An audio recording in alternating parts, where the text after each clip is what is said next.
Alladzina amanu walladzina utul ilma darajat. Amma ba'du. Sahabat-sahabat Rumi yang melakukan Allah, ada pertanyaan mengenai legalitas sebagai murid. Teman-teman, saya bukan orang sempurna. Saya hanya seorang hamba Allah, masih banyak kekurangan. Mikir-mikir dulu kalau mau jadi murid saya. Namun kalau pertanyaannya dalam bab ilmu hadis atau dalam bab tasawuf, ini dua hal yang berbeda. Berguru dalam ilmu riwayatul hadis, cukup kita mendengar hadir sudah sah menjadi murid. Adapun berguru dalam bab tasawuf, maka di situ ada, kalau dulu kita ngambil bayat, meskipun itu sudah saya tiadakan dalam thariqat yang saya anut dan saya ajarkan, tapi yang ada adalah ngaji, ta'lim, zikir, lalu riyadhah tertentu. Dalam hal ini, sahkah berguru lewat YouTube? Mengikuti dauh ajaran ulama-ulama kita yang sekarang juga melek dengan teknologi. Sekarang itu YouTube bisa menggantikan surat, bisa menggantikan hadir. Ditambah lagi karena pandemi tidak mungkin bertemu sering, bahkan mungkin susah bertemu. Maka keniscayaan yang mesti terjadi adalah kita belajar lewat sosial media. Salah satunya YouTube kah, atau Facebook, Instagram, dan lain sebagainya. Mungkin barangkali ada yang menggunakan TikTok, TikTok, apapun namanya, saya nggak tahu. Apakah sah jadi murid? Saya jawab dengan dua kategori. Murid dalam artian meriwayatkan kalam, maka sah jika mendengarkan dari channel-channel yang otoritatif, yang dapat izin.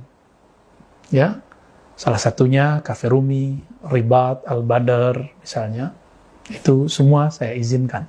Adapun yang lain, harus hati-hati dulu karena ada yang memotong, potongannya jika tidak betul-betul pas dengan apa yang saya maksud, maka dikhawatirkan ini berbahaya.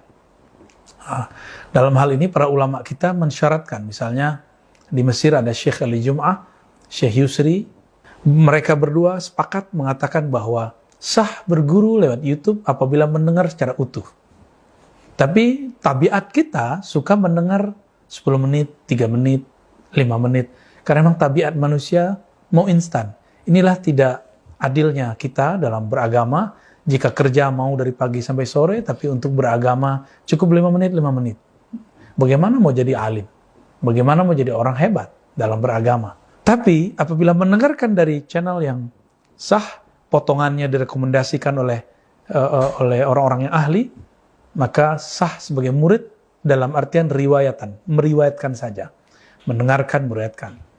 Adapun murid dalam artian murid dalam bab thariqah tasawuf, maka ada adab-adabnya. Dan adab-adab ini bagi orang yang belum sampai kepada cinta kepada guru, ini akan menjadi beban. Tapi bagi orang-orang yang sudah mencintai gurunya, ini akan menjadi penyemangat malahan. Nah, dalam hal ini misalnya ada adab berguru. Dalam adab berguru, baik ahlul Quran, ahlul hadis, begitu juga ahli tasawuf, itu ada sepakat bahwa murid di hadapan guru seperti jenazah baina yadail ghasil, di hadapan orang yang memandikannya, maka dia harus patuh. Dan itu tidak mungkin terwujud secara sepenuhnya lewat sosial media. Bahkan tidak jarang yang berguru di dunia sosial media itu sesuai nafsunya. Jika ada perbedaan pada orang yang diikuti, maka dia mulai menghujat, mengkritisi. Mengkritisi dalam niat menasihati tidak masalah. Tapi siapa kita mau menasihati seorang yang jauh lebih alim dari kita? Siapa Anda yang akan mengata-ngatai seorang mursyid? Dan sungguh aneh ketika ada orang berbicara seperti ini. Saya ini ngambil yang baik-baik saja. Betul, ini oke dalam bab fikih, tapi dalam tasawuf ini su'ul adab. Kenapa su'ul adab? Yang mengerti baik itu siapa? Jika Anda, jika engkau, jika teman-teman bisa mengetahui yang baik melebihi seorang mursyid, lalu kenapa harus bermursyid? Untuk apa berguru?